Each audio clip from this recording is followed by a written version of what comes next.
Kita angkat satu pujian bersama. Tuhan, Kau sungguh besar.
Sungguh kami bersyukur kepadamu Tuhan.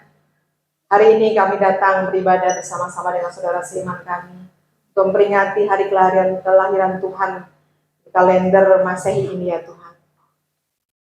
Kami sungguh bersyukur Tuhan atas karyamu yang sungguh luar biasa dalam kehidupan kami, sehingga kami memperoleh keselamatan.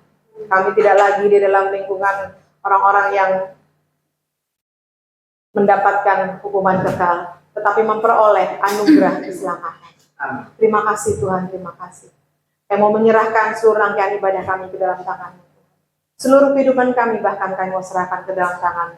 Setiap permasalahan kami, pergumulan kami dalam kehidupan kami sehari lepas sehari, yang mungkin saat ini kami hadapi ya Bapa, kami mau serahkan semuanya ke dalam tangan Tuhan. Kami mau memuji dan memuliakan nama Tuhan. Biarlah hati kami, hidup kami, pikiran kami hanya terfokus pada Tuhan pada saat ini. Terima kasih Tuhan, terima kasih. Kami serahkan ibadah kami ini dari awal hingga akhir. Biarlah boleh jadi dalam nama Tuhan Yesus Kristus. Untuk hamba Tuhan yang begitu setia melayani, Bapak Pendeta Ngadi Utomo yang sudah hadir bersama-sama dengan kami. Terima kasih Tuhan.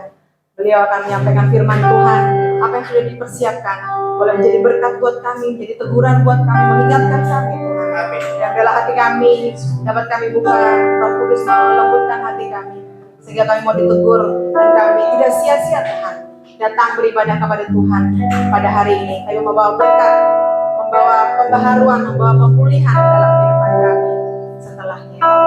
Terus setiap kami yang melayani Tuhan, Tuhan persiapkan kami, Tuhan tolong kami, melengkapi kami, sehingga kami mulai melayani kuasa daripada Tuhan. Saudara-saudara kami yang tidak hadir, berdoa bila mereka boleh dalam keadaan baik, ya, minggu yang akan datang kami boleh berkumpul kembali. Saudara-saudara kami yang masih dalam perjalanan Tuhan, cepat langkah mereka, lindungi mereka Tuhan, sehingga boleh tiba dengan sukacita bersama-sama dengan kami. Terima kasih Tuhan, terima kasih. Kami serahkan ibadah kami dalam nama Tuhan Yesus Kristus, Allah kami yang hidup. Amin. Sukacita Bapak Ibu. Udara di luar itu dingin ya. Contoh sekali kalau memang pakai yang hangat-hangat gitu ya. Tapi kita bersyukur hari ini bisa datang beribadah di tempat yang jauh, tempat yang dekat, Tuhan ibadah kita. Mari kita hangatkan badan kita, kita satu pujian bersama-sama sambil bangkit berdiri, sambil bertepuk tangan, kita salam satu dengan yang lain.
bumi, dan kepada Yesus Kristus anak yang tunggal Tuhan kita, yang dikandung daripada Roh Kudus, lahir dari Maria, yang menderita sengsara di bawah pemerintahan Pontius Pilatus, disalibkan, mati dan dikuburkan, turun ke dalam kerajaan, pada hari yang ketiga bangkit pula dari antara orang mati, naik ke surga, duduk di sebelah kanan Allah, Bapa yang Maha Kuasa, dan pada saat yang datang untuk menghakimi orang yang hidup dan yang mati.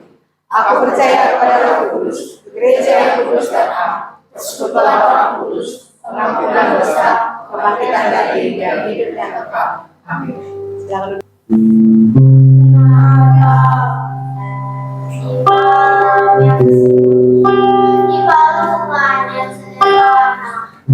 Yesus Kristus lahir, membawa sukacita bagi dunia. Dialah Sang Juru yang datang bagaimana bersama.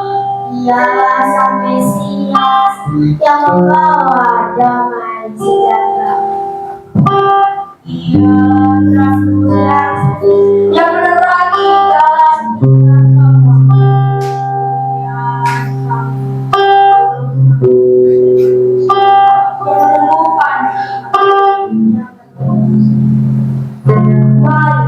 dan kamu datang dalam hati Tuhan cinta dan damai.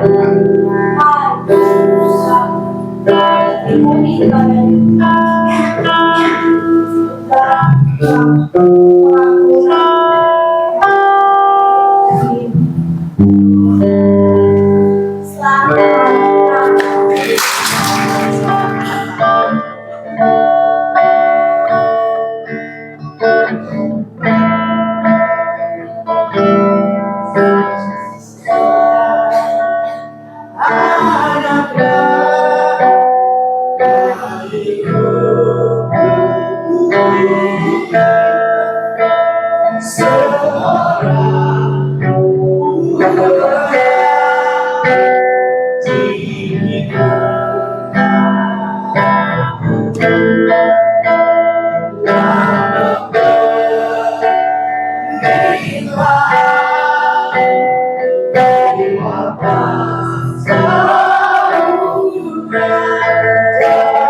Allah yang perkasa, Allah yang penuh belas kasihan dan kemurahan, dan cinta tak terbatas.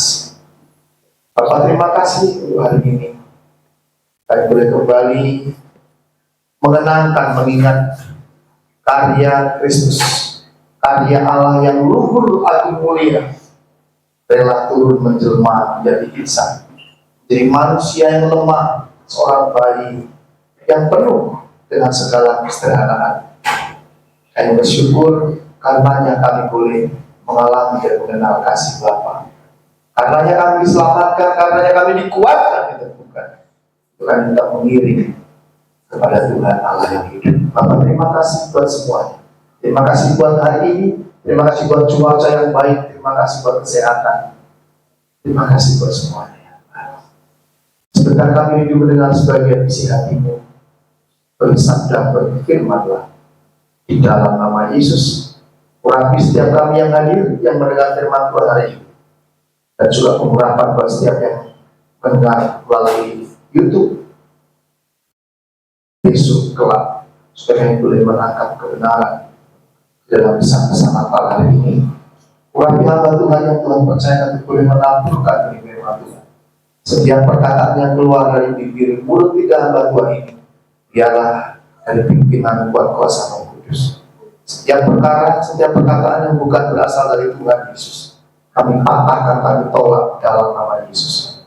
Bersabdalah di dalam nama Tuhan Yesus Kristus. Haleluya. Bersama-sama kita katakan amin. Shalom.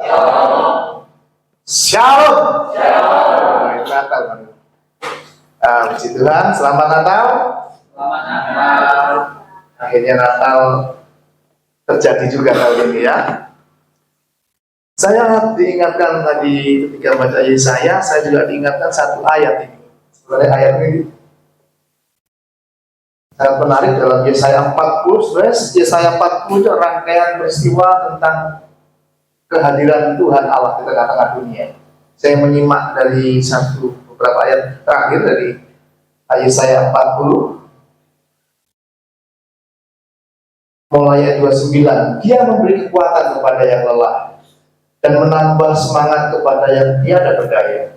Orang-orang muda menjadi lelah dan lesu, dan teruna-teruna jatuh tersandung. Tetapi orang-orang yang menanti-nantikan Tuhan menambah kekuatan baru. Mereka seumpama raja wali yang terbang, yang naik terbang dengan kekuatan sayapnya. Mereka berlari dan tidak menjadi lesu, mereka berjalan dan tidak menjadi lelah. Ini satu berita luar biasa bahwa orang yang berharap Tuhan orang yang menanti-nantikan Tuhan, kekuatannya tidak pernah hilang. Ia berlari tidak lesu, berjalan tidak lelah, bahkan naik terbang dengan sayap Raja Wali. Artinya selalu dibahagi kuatnya. Mereka berlari dan tidak menjadi lesu ya. Mereka berjalan tidak menjadi lelah. Mereka seumpama Raja Wali yang naik terbang dengan kekuatan sayapnya. Ini adalah orang yang berharap Tuhan. Tentu saya berharap kita semua yang ada di sini dan semua yang mendengar besok adalah orang yang sedang berharap dan menantikan Tuhan. Boleh katakan amin? Amin. Baik. Saya coba menyampaikan kebenaran firman Tuhan. Sebenarnya hari ini saya tentang seputar Natal ini, saya mencoba mengambil dari sisi lain. Jadi kalau Alkitab itu mencatatnya tidak semuanya sama, tapi dari sisi-sisi angle-angle peristiwa-peristiwa yang ditekankan di sana. Menarik, tapi kalau semua akhirnya saling melengkapi ya. Kalau Yohanes bicara tentang bagaimana sang firman menjadi sang putra, menjadi daging. Allah yang tidak kelihatan menjadi Allah yang kelihatan. Allah yang agung luhur tak terjangkau. Allah menjadi Allah yang hadir. Allah yang berdiam. Allah yang menerangi kegelapan. Nah, itu Yohanes. Tapi kitab Lukas menggambarkan sesuatu yang spektakuler, dramatis. Ya, kalau main drama, semua seringkali diangkat dari kitab Lukas. Dramatis, spektakuler dan penuh dengan semarak keagungan, ya euforia. Bayangkan saja di kitab Lukas dicatat bahwa di padang gurun Efrata ada kawanan gembala-gembala domba sedang kumpul tengah malam, tiba-tiba cahaya yang sangat terang benderang, cahaya dari surga, Bapak Ibu. Wow, sehingga mungkin mereka sedang ketakutan. Waduh, cahaya apa ini? Dan lalu ada kata-kata yang sangat membesarkan hati. Jangan takut. Wah, lega. Jangan takut, sehingga mereka sungguh besar hatinya. Tak lama kemudian kata-kata jangan takut diteruskan dengan hari telah lahir bagi juru selamat, telah lahir bagimu Mesias atau Al-Masih. Al-Masih itu bahasa Arab, Masih itu Mesias. Maka Al-Masih itu kata sandang alnya. Kalau tadi kita bilang sang raja, sang itu kata sandang. Jadi kalau Al itu kata sandang, maka Al-Masih artinya juru selamat, artinya Mesias. Dalam bahasa Arab ada kata sandang namanya Al, maka ada Al-Kitab, Al-Quran, ya kan? Jadi Al itu kata sandang. Maka kalau dibilang Al-Masih itu adalah sang juru selamat. Maka telah lahir bagimu sang juru selamat. Boleh katakan amin dulu? Bahwa Yesus itu adalah Al-Masih. Maka ada gereja Isa Al-Masih, karena artinya sang Mesias, sang juru selamat. Nah, juru selamat buat siapa? Buat seluruh bangsa, buat seluruh dunia. Hari ini telah lahir bagimu, begitu. Aku juga lama disambut dengan puji-pujian malaikat, betul ya? Semarak ya. Gimana lagunya? Terpujilah Allah ya, di tempat yang maha tinggi dan damai di bumi, dan damai sejahtera di bumi ya. Diberkatilah orang-orang yang datang dalam nama Tuhan dan seluruhnya, gitu kira-kira. Yang diberkatilah yang datang dalam nama Tuhan. Damai sejahtera, kabar damai diberitakan. Damainya Allah dengan manusia, tapi juga damainya manusia dengan sesama. Hari itu diberitakan di padang gurun. Kenapa kok di padang gurun? Kenapa kok di padang Efrata? Berita damai itu dikumandangkan, disuarakan. Damai sejahtera itu karena sebenarnya di dalam jauh sebelum kitab Lukas ini dicatat, kitab Kejadian awal-awal ketika keturunan manusia baru hanya beberapa orang, Alkitab mencatat putra-putra Adam, ada Kain dan Habel di padang gurun itu, di padang belantara, di padang rumput itu, mereka saling bunuh. Ada kebencian, ada iri, ada dengki, ada fitnah, ada permusuhan, benih-benih permusuhan antara manusia dengan Allah ditunjukkan dipertontonkan dengan saling benci, saling bermusuhannya manusia dengan manusia. Bukan sekedar manusia dengan manusia, saudara dengan saudara, adik dan abang hari itu saling bunuh. Tidak ada damai sejahtera. Tidak ada yang namanya kasih dan kemurahan dan kebaikan. Yang ada adalah kebencian, kedengkian. Maka hari ini dikumandangkan di padang gurun damai sejahtera itu. Tuhan akan mulai di padang Efrata itu. Kembali yang dipulihkan ada Tuhan ingin memperdamaikan dirinya dengan manusia. Kami juga ingin memperdamaikan dijawantahkan dengan damai yang sama. Jadi kalau Natal ini sebenarnya bicara tentang perdamaian. Tidak ada lagi permusuhan. Tidak ada alasan lantasan karena berbeda agama lalu bermusuhan. Tidak ada. Tidak ada alasan lantas karena beda ekonomi, beda suku bermusuhan. Tidak ada lagi perselisihan permusuhan yang harus dipertahankan. Harus berdamai. Momen Natal, momen berdamai, memperbaiki hubungan. Belum bisa datang bersilaturahmi, bisa berkunjung bersilaturahmi melalui WA, melalui tegur sapa. Katakan, aku minta maaf jika aku salah. Mungkin salah dengan perkataan, mungkin salah dengan perbuatan, mungkin ada sesuatu yang kita bisa lakukan. Katakan maaf dan saling memaafkan. Ini berita Natal sebenarnya. Itu yang disampaikan oleh Kak Lukas. Spektakuler dan luar biasa. Lampu gemerlap, nyanyian, paduan suara. Maka kalau perayaan Natal biasanya juga begitu. Banyak paduan suara, banyak atraksi, banyak acara, banyak pernak-pernik dan lampu-lampu yang cahaya mengibaratkan cahaya dari surga itu memenuhi, menerangi bumi atau padang rumput Efrata. Tidak salah. Jika gereja bikin lampu banyak, jangan pusing, jangan sakit kepala. Karena memang begitu ciri khas Natal. Tapi ingat, jangan bergeser Natal menjadi tontonan. Banyak gereja merayakan Natal menjadi tontonan banyak orang. Tapi sebenarnya damai, sejahtera itu tidak ada. Tidak hadirnya lagi kesederhanaan. Sehingga semua berlomba-lomba pakai baju yang mereknya paling mahal. Ya ada. Di sini nggak ada. Nanti kalau saya buat tempat lain, saya mau bilang di sini ada. Berlomba-lomba yang bagus-bagusan suara, kenceng-kencengan, ya, tarikan suara ya. Pemain musik main kenceng-kencengan juga, nggak mau kalah. Akhirnya jemaat pulang kupingnya pada budek. Nah, ini kakak, jadi tontonan bergeser. Padahal Alkitab mencatat itu menjadi tuntunan orang berjumpa dengan Tuhan. Tuntunan supaya orang boleh mengalami damai sejahtera, menikmati sukacita, dan tidak kembali hidup dalam ketakutan dan kebencian. Wah, hidup sukacita itu hidup yang tanpa kebencian, Bapak Ibu. Orang yang punya kebencian sedikit saja, hidupnya nggak bisa sukacita. Mau mencoba? Saya rasa kita semua pernah membenci orang, betul ya? Kadang benci sama istri kan, karena istri terlalu bawel mungkin. Ada? Saya baca wajah suami dulu. Ada istri yang benci sama suaminya, ya mungkin nggak lama, sebentar. Jangan-jangan juga benci sampai hari ini. Iya, benci sampai itu. Itulah warna kehidupan. Tapi ketika saat membenci itu benar-benar tidak nyaman. Kita tidur tidak nyenyak, makan tidak enak. Kenapa? Benci tapi rindu. Baiklah. Tapi hari ini saya tidak membahas tentang kitab Lukas sebenarnya.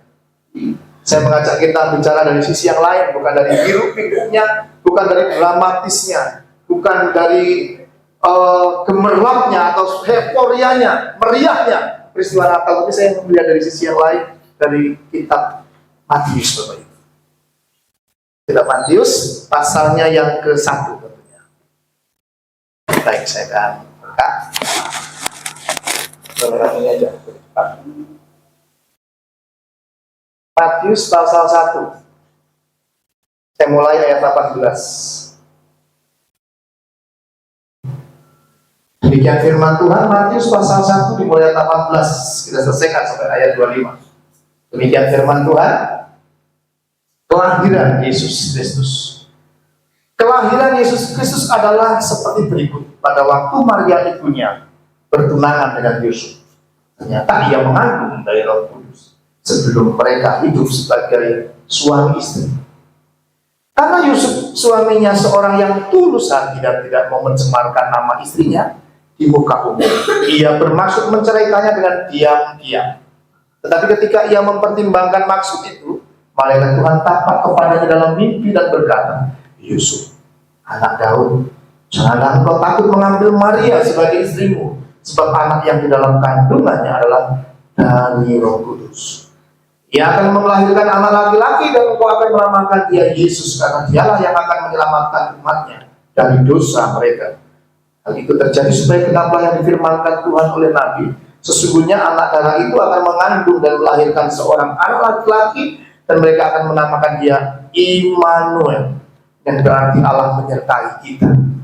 Sesudah bangun dari tidurnya, Yusuf berbuat seperti yang diperintahkan malaikat Tuhan itu kepadanya. Ia mengambil Maria sebagai istrinya, tetapi tidak bersetubuh dengan dia sampai ia melahirkan anaknya laki-laki, dan Yusuf menamakan dia Yesus. Amin. Tampaknya ini baik-baik saja gitu Bapak Ibu ya. Berita ini sudah kita biasa dengar gitu. Cuma sebenarnya ini adalah kisah tragis Bapak Ibu. Sisi yang bukan lagi dramatis tapi tragis. Bukan yang spektakuler tapi yang membingungkan. Sekaligus sebenarnya sangat memilukan. Cerita ini bukan main-main. Cerita ini sebenarnya juga kejadian ini sama halnya kalau peristiwa sekarang inilah kira-kira gitu. Apalagi zaman dulu di kehidupan bangsa Yahudi ini, bangsa Israel ini sangat tabu. Orang yang sampai lahir atau hamil sebelum terjadi pernikahan itu tabu, boy. Itu sangat-sangat memalukan. Dan ini adalah yang terjadi. Dan akhirnya Maria hanya bisa berkata kepada Yusuf, Yusuf, aku hamil. Yusuf tidak jawab apa-apa. Hah? Kira-kira gitu, saya nggak bisa bayangkan, saya juga laki-laki, Bapak Ibu. Ini sudah bertunangan, mau menikah tapi belum hidup dalam suami istri. Kok hamil? Ya suka tidak dari Roh Kudus. Sekarang pun kalau adegan anak-anak mau cerita begitu ke pasangannya hati-hati. Ya, Yusuf juga ambil berkata,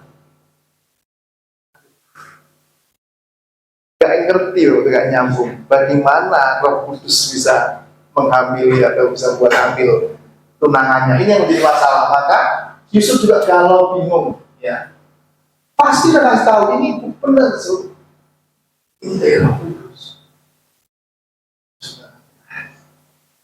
Sangat mencintai dan sangat tulus hati Alkitab mencatat.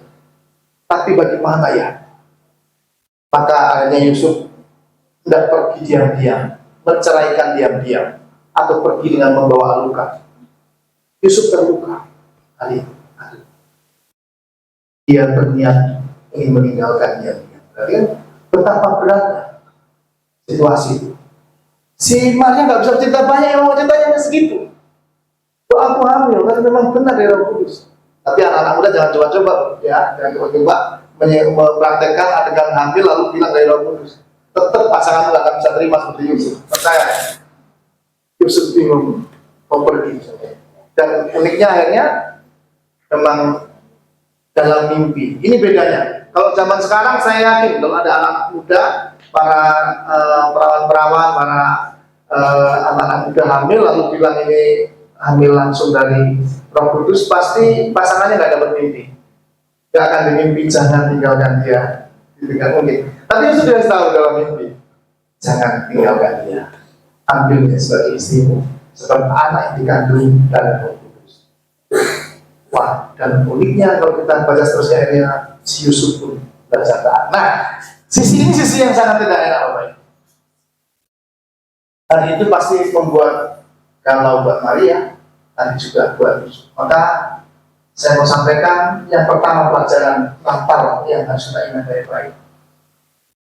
Natal mengingatkan bahwa kadang-kala Tuhan kita, Tuhanmu ini, Bapakmu, Bapakmu itu bekerja, berkarya, tidak selalu sesuai dengan jalan pikiranmu, tidak selalu sesuai dengan jalan pikiran.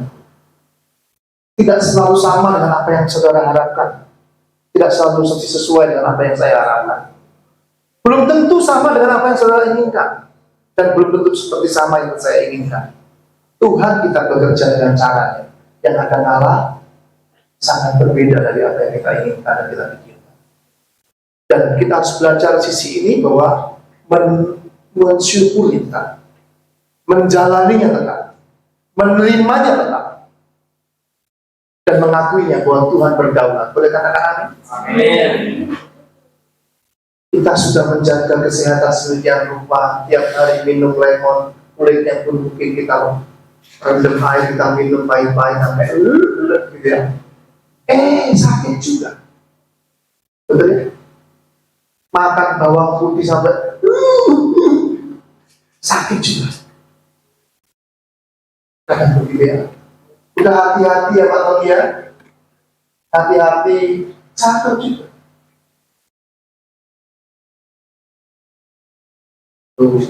Apakah itu kita inginkan? Tidak. Tapi kita harus belajar menerima. Hidup ini nggak selalu sesuai dengan apa yang kita harapkan. Kadang-kala jauh bahkan dari apa yang kita inginkan, apa yang kita pandang baik, kadang-kala malah yang buruk yang dapat. Natal juga mengingatkan kita bahwa peristiwa Natal bukan sekaligus yang hidup-hidup, tapi penderitaan mereka berdua luar biasa. Dan belum lagi orang mulai mencibirkan, mulai ngomong kusuk-kusuk. Mungkin yang mereka langsung dengar, gimana sih kamu bisa hamil? Dan sebagainya. Dijelaskan orang semakin gak mengerti. Maka sampai perjalanan Yesus sudah sampai mau disalib pun orang masih bingung bahwa ada hamil dari Roh Kudus. Mereka gak akan ngerti. Gak ngerti. Dan sampai hari ini pun ketika Alkitab ini diberitakan, terlalu banyak orang yang gak bisa ngerti. Ini kenyataan. Nggak sanggup menangkap tanpa Roh Kudus berbicara secara pribadi, orang nggak akan ngerti bahwa memang benar Maria itu lahir dari Roh Kudus. Baik kitab sucinya orang Kristen, kitab suci yang lain mengatakan demikian, orang tetap tidak bisa mengerti. Tidak bisa tanpa Roh Kudus memberi pengertian. Akhirnya memang bukan cuma hanya kisah mengandungnya dari Roh Kudus, tapi proses melahirkannya pun gak main-main menderitanya. Ini kalau kita lihat kronologinya, kalau boleh milih, kok ya hari itu di hari hamil tuanya Kaisar Agustus harus memerintahkan seluruh negeri jajahannya yang dikuasainya harus pulang ke daerah asalnya dan harus bikin mendaftarkan diri atau sensus penduduk. Itu dikerjakan oleh di bawah gubernur kalau tidak Kirenius, kalau tidak salah saya kira-kira gitu. Sehingga jauh dari tempatnya asalnya dia harus pulang ke Bethlehem. Perjalanan yang cukup lama dan hari itu belum ada Grab. Masalahnya ya belum ada Grab car. Ini masalah jadinya. Angkot pun belum ada, oplet pun belum ada. Harus naik keledai. Keledai juga cuma satu. Maria naik, Yusuf nuntun.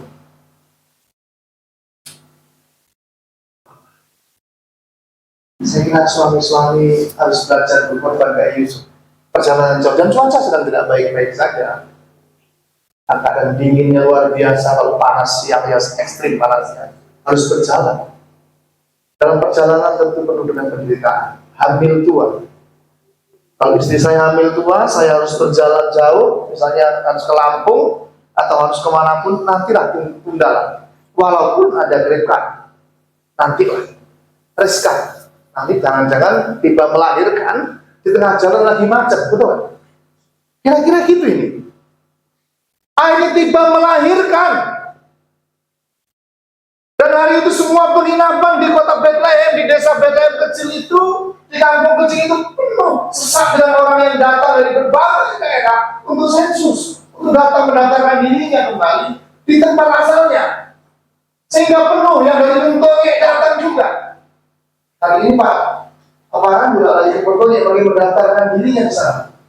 Jangan sampai dia gagal untuk menjadi orang pentonya, ya kira-kira gitu. Mendaftarkan dirinya, tapi ramai hari ini yang pergi ke pentonya gitu kira-kira. Akhirnya rumah-rumah yang ada menumpang kerabat-kerabat semuanya sudah penuh. Dan akhirnya Maria dan Yusuf punya bagian tempat di mana tempat untuk tidurnya hewan-hewan, bukan juga. Ya kita mencatatnya di orang punya kandang tempat tidurnya hewan. Ada yang tidur di kandang, lahir di kandang. Hari itu tidur di kandang dan lahir di kandang. Tidak diinginkan, tidak masuk pikiran. Masa iya sang raja agung lahir di kandang? Tidak masuk hitungan. Tidak masuk di dalam nalar kita, Bapak. Allah yang agung, yang tidak terjangkau, yang maha kaya, yang punya segalanya. Dia harus hadir dalam kepapaan, dalam penderitaan, dalam keniscayaan yang kita pun lahirnya minimal di dukun. Ada dukun berat. Makanya sampai orang masih bertanya-tanya, kalau Allah lahir di dunia menjadi manusia, dia datang menjelma menjadi manusia, siapa bidangnya? Kan itu pertanyaannya. Karena saking nggak nyambungnya kita belum memahami karya Allah yang begitu melampaui akal manusia, berbeda dengan cara pikir kita. Siapa bidangnya? Betapa manusia jauh dari pengertian Allah. Manusia meninggi karena Allah merendah, sehingga manusia tidak akan pernah berjumpa dengan Allah. Allah yang agung tinggi, manusia nggak sanggup menjangkau. Tapi ketika sekaligus Allah turun menjadi yang paling rendah, manusia menyombongkan dirinya dengan akalnya, dengan kehebatannya. Manusia kembali alih-alih tidak berjumpa dengan Sang Putra, tidak berjumpa dengan kasih Allah yang istimewa. Tapi hanya memang Allah lain di tempat yang tidak ada tempat. Seperti lahirnya seorang yang lahir di tempat manusia, rumah kambing di tengah laut, atau mungkin sedang macet, jalan masih jauh dari rumah sakit, lahir dari jalan dan sebagainya.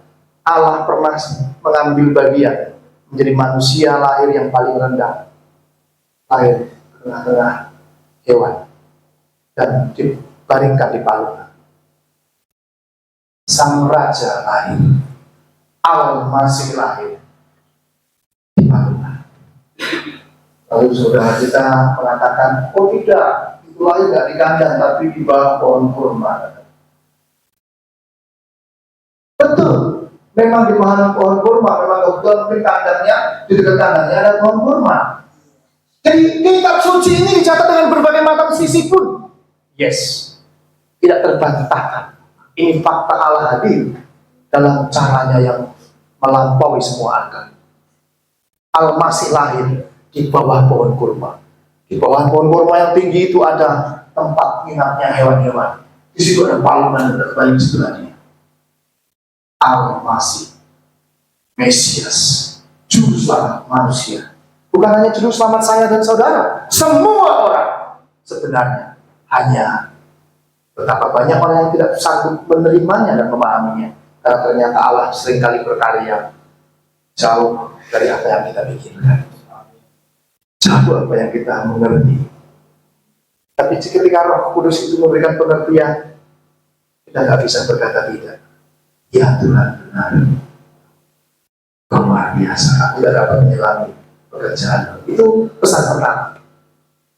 Kita mungkin sudah berusaha dengan jujur, ya, dengan tekun, ditipu orang.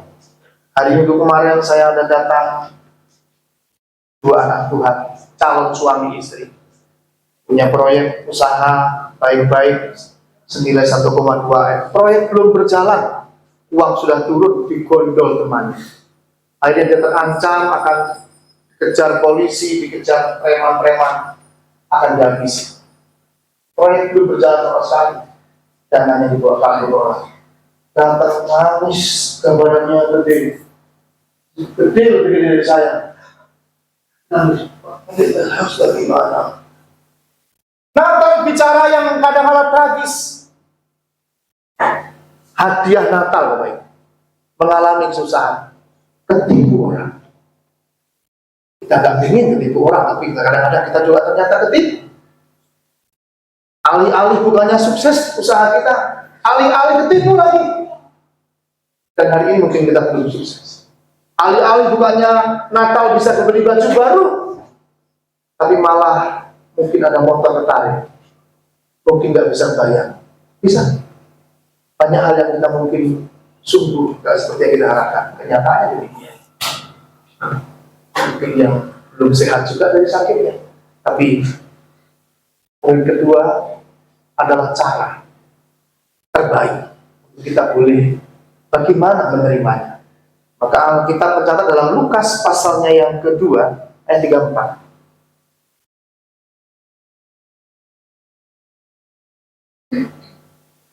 Lukas pasal 2 ayat 34.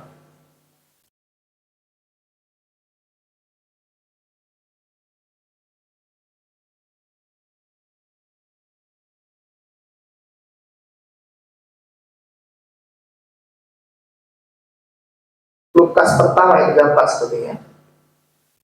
Salah ketik. Ya. Demikian firman Tuhan.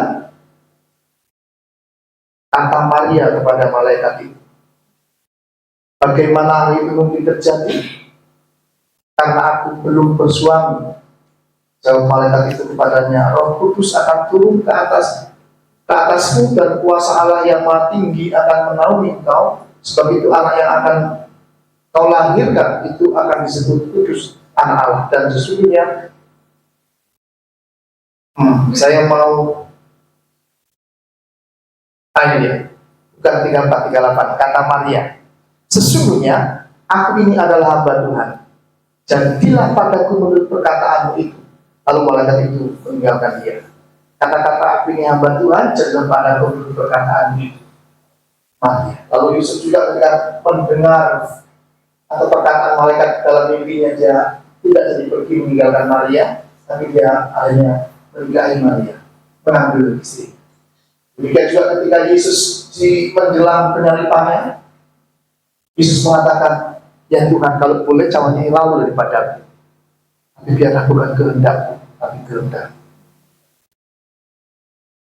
Cara atau yang terbaik, sikap terbaik kita untuk menerima kenyataan hidup yang kadang-kala bertolak belakang dengan apa yang kita inginkan, berbeda jauh dari apa yang kita harapkan, sangat kontradiktif dengan apa yang kita pikirkan dan dipikirkan banyak orang. Kita hanya bisa berkata, ya Tuhan, jadilah padaku menurut kehendak-Mu. Baiklah. Mudah? Tidak. Tapi ini kenyataan. Tapi yang bersyukurnya adalah orang yang sungguh-sungguh mempunyai kesadaran untuk boleh menerima, menjalani hidup apa yang sedang terjadi, sekalipun tidak baik-baik saja. Seperti halnya Maria dan Yusuf sangat tidak nyaman, sampai pada akhirnya sudah melahirkan di palungan, mungkin nggak tahu orang mau ngomong apa. Tidak lama beberapa hari dikatakan oleh malaikat, pergi ke Mesir dengan bawa orang tadi, dengan cuaca yang kembali lagi. Dan percayalah bahwa ternyata Tuhan punya kekuatan, melewatinya dengan penuh kekuatan, kesadaran diri, hanya menyebarkan bagi banyak orang, memberkati bangsa-bangsa, jadi keluarga yang kudus. Mungkin keluarga bukan keluarga yang kaya, bukan keluarga yang serba ada, bukan. Yusuf, Maria, dan Yesus, keluarga yang biasa yang sedang mengalami kesusahan. Mungkin kalau sekarang punya kontrakan kebocoran di musim hujan, mungkin juga kebanjiran, hari itu mereka juga ada tempat untuk menetap tenang, berpindah-pindah mencari tempat untuk mengungsi. Karena kebetulan hari itu juga harus diburu, dikejar. Bahkan ada tangisan di Rama.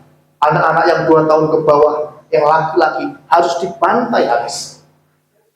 Dan karenanya begitu mencekam hidupnya. Wow. Tapi toh ternyata Tuhan peliharakan. Ada kekuatan luar biasa dari Tuhan. Paling penting cara menjalani hidup ini, menerima saja apa yang sedang terjadi. Percayalah, Tuhan sedang mengerjakan sesuatu yang besar. Kita belum mengerti hari ini. Pada waktu itu ya Yusuf dan Maria belum mengerti persis, karena masih lemah. Bayi itu penuh kekuatan tapi tersembunyi di balik segala kelemahan dan kesederhanaan dan kemustahilan. Nggak lalu seperti di drama-drama, di gambar-gambar bahwa Yesus percaya. Tidak. Bayinya nggak percaya, tidak. Jangan bermimpi, jangan berpikir seolah-olah bayinya percaya, oh tenang aja. Jadi kayaknya seolah-olah ada, itu dramatis ya namanya. Percaya loh. Atau bayinya nggak pernah nangis, senyum terus. Enggak. Itu benar-benar bayi yang lahir. Menderita hari. Tapi tetap menerima, menjalani. Ini salah satu bentuk, kalau Mazmur mengatakan, bersyukurlah kepada Tuhan sebab Tuhan itu baik. Itu bukan sekedar ajakan, tapi sebenarnya satu peringatan bahwa di situasi yang paling sulit sekalipun, sesungguhnya Tuhan itu baik. Mengingatkan bersyukur. Sekalipun sebenarnya kenapa harus diajak? Karena mustahil bersyukur ketika menghadapi situasi yang jauh dari apa yang kita harapkan.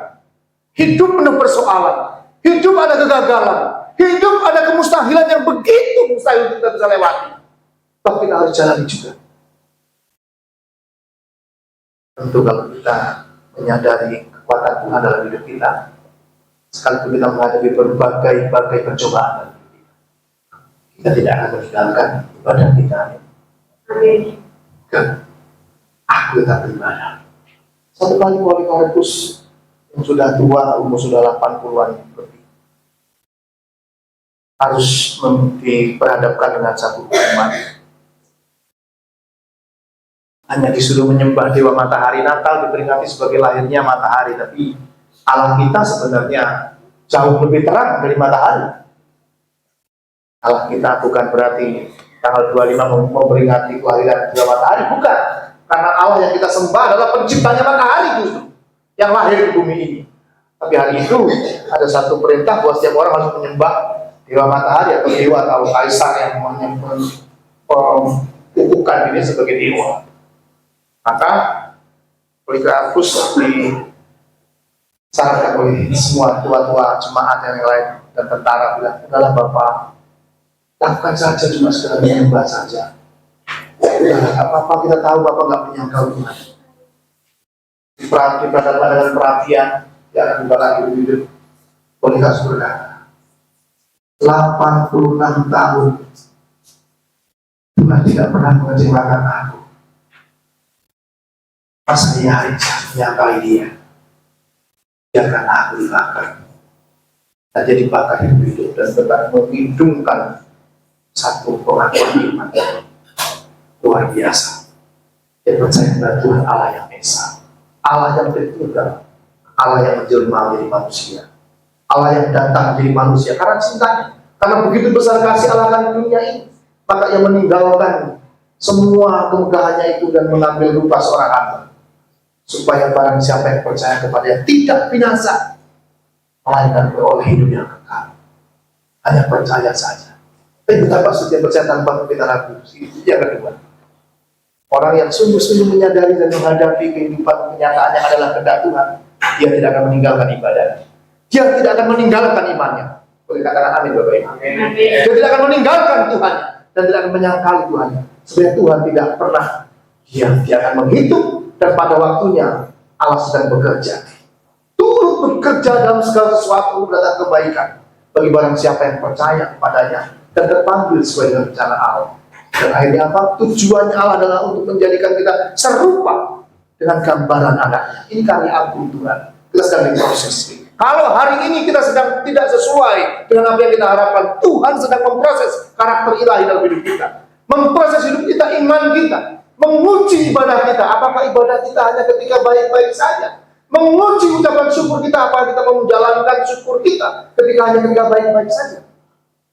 Namun menjadi poin yang ketiga yang menjadi malah lebih pokok lagi dalam berita Natal yang kita mesti kenang dan kita mesti ingat adalah, ingat baik-baik kata, Dia adalah imannya, Allah yang beserta. Mungkin usaha kita sedang bangkrut, tapi Allah beserta kita. Amin. Mungkin kita sedang sakit dan sedang tidak sehat, tapi Alkitab mencatat Allah beserta kita. Mungkin kita menghadapi kesusahan hari ini, tapi syukurlah, sesungguhnya Allah beserta kita. Dia Immanuel, beserta. Kalau dulu Allah berdomisili tinggal di tengah-tengah umatnya, di tengah-tengah kemah umatnya, Tuhan berdomisili, Tuhan tinggal di situ. Atau mungkin sekali waktu Tuhan menampakkan diri seperti tiang awan ketika panas, dan dia mulai membimbing umatnya, umat Israel. Ketika awan itu bergerak berjalan, umat Tuhan semua bergerak, melipat tendanya dan berjalan. Ketika malam menjadi tiang api, ketika tiang api berhenti, mereka berhenti dan berkemah. Dan ketika tiang api berjalan, mereka berjalan. Tapi hari ini, berita Natal adalah berita bukan sekedar Allah yang berdomisili, tapi Allah yang berdiam beserta. Kemanapun saudara ada, kemanapun aku melangkah, Dia Allah yang beserta, Allah yang adil. Bukan hanya tinggal, tapi berdiam dalam hidup kita. Karena jika kita Lukas mencatat jangan takut, ini bukan omong kosong. Ketika Yesaya 40 tadi saya bacakan bahwa teruna-teruna akan jatuh, anak-anak muda akan lelah, tapi orang yang berharap Tuhan dibaharui kuatnya. Berjalan tidak menjadi lelah, berlari tidak menjadi lesu, malah akan terbang naik seperti dengan sayap Raja Wali. Ini jadi Tuhan. Orang yang disertai Tuhan hidupnya, dia tidak akan meninggalkan Tuhan. Tidak kurang situasi sulit apapun, semakin dia berdoa. Tidak kurang jam ibadahnya, semakin beribadah. Terlebih kalau diberkati juga, lebih lagi kasihnya ditambahkan, kan begitu. Ini bukan orang susah. Alkitab mencatat semua tokoh-tokoh Alkitab tidak baik-baik saja. Para rasul semua pada akhirnya juga mati mengenaskan ada yang pemberontakan, ada yang disalib dan balik. Apakah mereka menyangkal itu? Tidak. Apakah kekuatan dari dirinya? Tidak. Ini kekuatan dari Roh Kudus, kekuatan dari sang bayi yang lahir di dalam Kristus Yesus Tuhan, yang menjelma menjadi manusia. Ini yang hanya membuat orang kuat. Ada kekuatan dari dirinya. Kekuatan bukan dari diri kita, tapi kekuatan dari dalam diri kita. Itu Allah yang berdiam, Allah yang beserta, Allah yang Immanuel. Kekuatan besar yang adalah menjadi kado Natal kita tahun ini adalah Allah kita adalah Allah yang Immanuel. Maka tahun ke depan 2025 kita akan jalani dengan penuh percaya. Apapun yang terjadi, Tuhan mengerjakan yang baik. Amin. Toh saya berkata kepada yang kemarin menangis dan sedang TV itu, saya katakan demikian.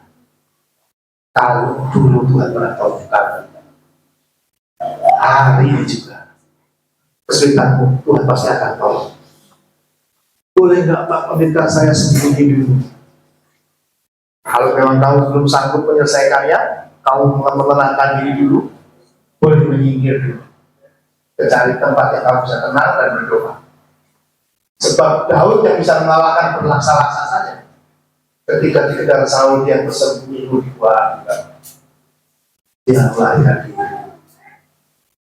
Bukan hanya keluar dulu, tapi kadang dia mencoba untuk melarikan diri dan menjadi pura-pura gila.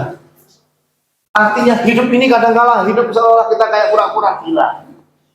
Ditagih kepung sana kemari kita sudah pura-pura kayak orang gila. Gak apa-apa kali ini. Tapi 2025 besok percaya. Sekarang peganglah kepala, hadapilah aku. Ya. Dan semua yang sekeliling itu akan selesai bersama dengan Tuhan. Hari ini yang sedang berkata-kata di mimbar ini bukan orang yang baik-baik saja. Lebih dulu. Tapi Tuhan sertai sampai hari itu masih tetap baik-baik saja dan kuat. Kekuatan bukan dari diri saya, tapi dari Tuhan. Saya pernah ditagih hutang juga ketika saya berdagang. Saking malunya saya janji, beberapa kali janji nggak bisa membayar.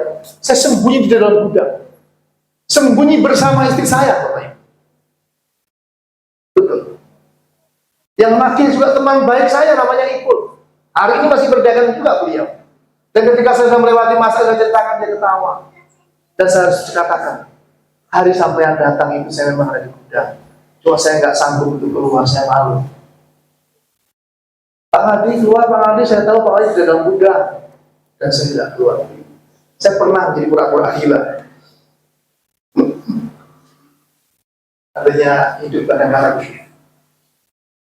Kadang-kadang pulang menjadi istri kerja, saya nggak langsung pulang ke rumah yang menunggu, dan saya nggak bisa bayar.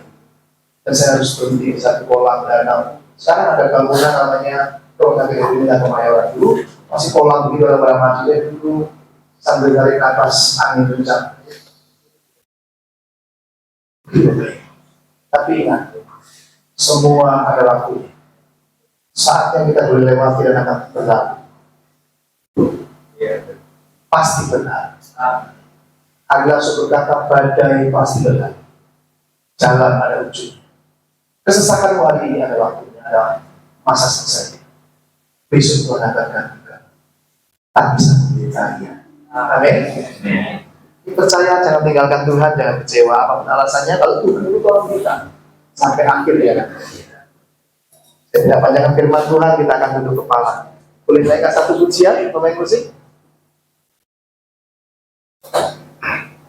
Boleh menyanyi kita hari ini?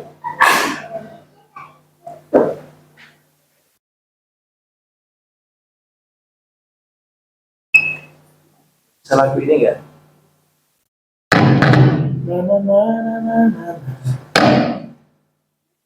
Saya mau dapat berdiri, kita akan pujian ini. Selingkuh tak mengerti jalan-jalan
bersyukur dan seluruh pesanan kau.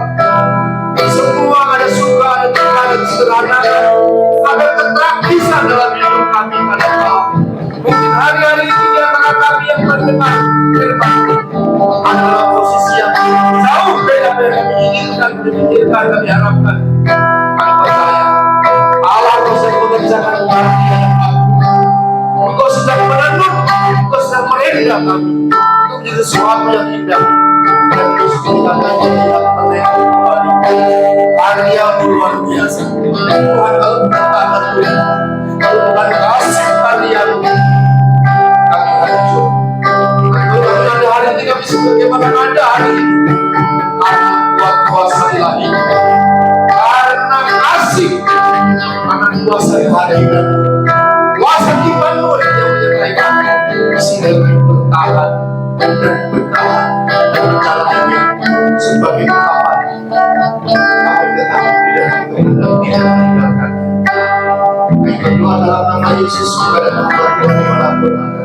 Aku berpahala sertai Tuhan. Kami semua melewati tahun ini dengan tetap semangat. Dan tahun baru 2020 kami akan tenang dan penuh dengan keyakinan. Kami tetap menabur, kami menebar jala, kami tetap melemparkan kayu, dan Tuhan memberkati dengan berkas-berkas dengan ikan dan tuayan. Tuhan, terima kasih kami bekerja dan Tuhan yang memberikan hasilnya. Kemuliaan, pujian dan syukur di dalam nama Yesus menolak setiap kesialan segala sesuatu yang bukan dari Tuhan. Kami mematahkan setiap perkara yang menghalang-halangi kehendak Tuhan terjadi. Bahkan yang bukan kehendak-Mu, celaka, bahaya, penyakit, sakit berbahaya apapun yang di luar kehendak Tuhan, kami patahkan dalam nama Yesus. Namun kami berkuatan, kami boleh menggapai semua janji-janji dan setiap hari yang berlibatkan. Kemuliaan, pujian, tetap selama-lamanya di dalam nama Tuhan Yesus Kristus. Haleluya, bersama-sama kita katakan amin.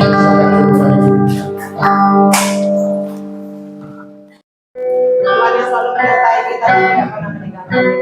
Kita percaya di hari yang ke depan yang kita tidak tahu apa yang akan terjadi. Kita akan mengimani dan kita percaya kita akan bisa melewatinya. Tuhan selalu beserta kita. Kita akan pujian bersama Tuhan yang besar, Tuhan yang percaya.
Yeah.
Katakan pelan-pelan dengan menerus hubungan hati dengan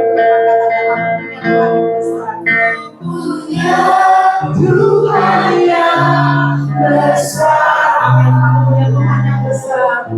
Yang berjanji dan sanggup menggenapi mampu bersepakat percaya. Saya kuasai budi sekarang kemenangan darimu. Sekali lagi katakan Tuhan yang besar.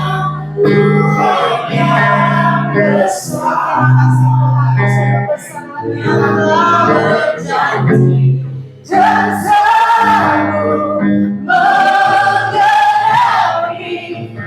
imanku bersepakat percaya kuasanya. Ku bebas sekarang kemenangan darimu. Imanku bersepakat, imanku bersepakat percaya kuasanya. Ku bebas sekarang kemenangan darimu Tuhan.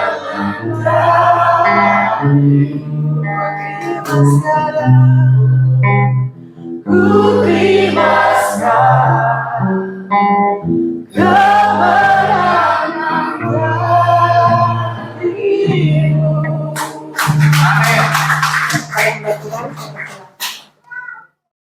Hari Natal ini biarlah suasana Natal pertama-tama memenuhi ruang hati kami. Bahkan mulai pikiran kami fokuskan bahwa hari ini adalah hari Natal. Maka dari diri kami mau mencoba dan terus memulai memancarkan kasih kami ya Tuhan. Berkati setiap kami pribadi lepas pribadi, mulai terpancar di dalam diri kami, lalu dalam keluarga kami, secara komunal, di dalam gereja kami, dengan tetangga, dengan semua sahabat, kerabat. Kami mau mencoba untuk memulai memperbaiki kalau ada hubungan yang mulai tidak harmonis, yang pernah menjadi terkendala ataupun mungkin bermasalah. Hari ini ya Tuhan, beri kami kekuatan setiap hamba-hambamu, anak-anakmu ini boleh mengambil inisiatif, boleh menginisiasi damai dan berdamai, memberitakan sukacita. Dan walaupun dalam keadaan kami mungkin kurang baik, kami seperti firman Tuhan yang percaya, kami tidak mengurangi rasa sukacita kami, rasa pengharapan kami kepada Tuhan, rasa antusias kami bahwa Tuhan sedang bekerja dan berjanji akan mengenali. Tuhan, terima kasih. Biarlah firman-Mu tidak kembali sia-sia. Berdoa buat hamba Tuhan Farhan yang ada di Kalimantan juga dalam pelayanannya hari ini untuk menyertai, bahkan sepanjang hamba berada di Kalimantan, semua urusan, semua perkara yang dikerjakannya, semua yang dibuatnya Tuhan berhasil. Tuhan, terima kasih. Setiap hamba-hamba-Mu yang ambil bagian dalam pekerjaan Tuhan hari ini dalam pelayanan, Tuhan berkati satu persatu dan tidak terlewatkan. Kami semua yang hadir, keluarga kami, usaha kami dan semua hal. Tuhan bercampur tangan ya Tuhan, berkati dengan belas kasih, dengan kemurahan, dan campur tangan dengan semua kami harapkan. Pembelaan-Mu, pertolongan-Mu dalam kehidupan kami hari-hari. Yang sakit disembuhkan, yang lemah dapat kekuatan yang baru. Di dalam nama Tuhan Yesus Kristus, diberkati lingkungan sekitar kami boleh beribadah, supaya mereka juga boleh mendapat lawatan Tuhan, boleh mengalami Tuhan dan mengalami kasih Tuhan. Mungkin kalau setiap kami yang hadir hari ini juga, kami boleh berbagi lawatan kasih, boleh senyum, tegur sapa, dan sungguh ada keramahan dan kasih Tuhan yang dinyatakan di sekitar Wacung, Jaringan, dan DKI Jakarta. Mohon berkat dan kasih kemurahan Tuhan Indonesia dilawat Tuhan juga. Di momen Natal tahun baru ini, Tuhan memberkati setiap aparat dan pemerintahan yang bekerja keras boleh mengamankan dan membuat semua kondusif. Tetangga dan semua warga negara Indonesia biarlah semua takut akan Tuhan dan mempunyai toleransi yang tinggi untuk boleh saling menghormati dan beribadah Natal dan semua perayaan Natal tahun baru adalah dalam keadaan yang baik dan Tuhan dipermuliakan, sehingga belas kasihan-Mu ada atas bangsa ini, sehingga Indonesia semakin diberkati oleh Tuhan. Berkati pemerintahan yang ada supaya sungguh menjadi perpanjangan tangan Tuhan. Bapak terima kasih, kami dengan doa-doa kami ini di dalam nama Tuhan Yesus Kristus. Sebentar kami dan pulang ke rumah masing-masing, berpisah-pisah dan kembali kepada aktivitas kami hari ini. Mohon berkat Tuhan, mohon penyertaan Tuhan, dan jauhkan dari segala celaka dan bahaya, dan setiap perkara yang bukan kehendak Tuhan kami patahkan dalam nama Yesus. Jemaat Tuhan kekasih Allah, permata-permatanya Kristus, hari ini kita sudah mendengar firman Tuhan. Sadari bahwa segala sesuatu tidak selalu sesuai dengan apa yang kita pikirkan dan apa yang kita inginkan, tapi itulah kehendak Tuhan yang memang jauh melebihi akal dan juga ekspektasi atau harapan kita. Namun Tuhan juga akan melakukan sesuatu yang luar biasa melampaui apa yang kita kerjakan. Kedua, Tuhan juga berkata dan menghendaki supaya kita bersikap yang benar dan terbaik, belajar menerima dan berkata, ya Tuhan, semua yang terjadi biarlah kehendak-Mu dan bukan kehendak. Biarlah semua terjadi sesuai perkataan firman. Karena hidup kami tidak ditentukan dengan keadaan di sekitar kami dan dalam hidup kami, tapi ditentukan oleh firman dan perkataan firman. Ketika percayalah bahwa sesungguhnya Tuhan sekali-kali tidak pernah meninggalkan engkau, dan Tuhan selalu beserta dan menyertai kita dalam keadaan apapun juga. Tuhan memberikan kekuatan, tapi sekaligus Tuhan sedang mengajarkan sesuatu yang terbaik. Dan itu biarlah kita menjadi pelaku firman, menjadi berkat, menjadi garam, menjadi terang dimanapun saudara ada, dan dimanapun Tuhan mengutus saudara dan saya. Untuk itu mari kita arahkan hati kita untuk menyambut berkat yang berasal daripada Tuhan sendiri. Oleh karena Tuhan memberkati engkau dan melindungi engkau, Tuhan menyinari engkau dengan wajah-Nya dan memberi engkau kasih karunia. Sesungguhnya Tuhan mengarahkan wajah-Nya kepadamu dan memberi engkau damai sejahtera. Maka sesungguhnya diberkati seluruh kehidupan, diberkatilah seluruh keluargamu, diberkatilah pekerjaan usahamu, diberkati studimu, diberkati pelayananmu, diberkati kesehatanmu, bahkan engkau dibuatnya oleh Tuhan berhasil dan beruntung, sebab Tuhanlah andalanmu dan Tuhanlah sandaranmu. Maka adalah kasih karunia datang dari Allah Bapa, cinta, kasih, sayang, pemeliharaan sempurna di dalam Kristus Yesus Tuhan, serta penyertaan kuasa Allah dalam kuasa Roh Kudus yang menolong, yang menuntun, yang memampukan kita untuk melakukan segala perkara seturut dengan kehendak dan rencana Allah. Terjadi kiranya dalam kehidupan saudara dan saya mulai hari ini, esok, bahkan kekal sampai selama-lamanya. Amin.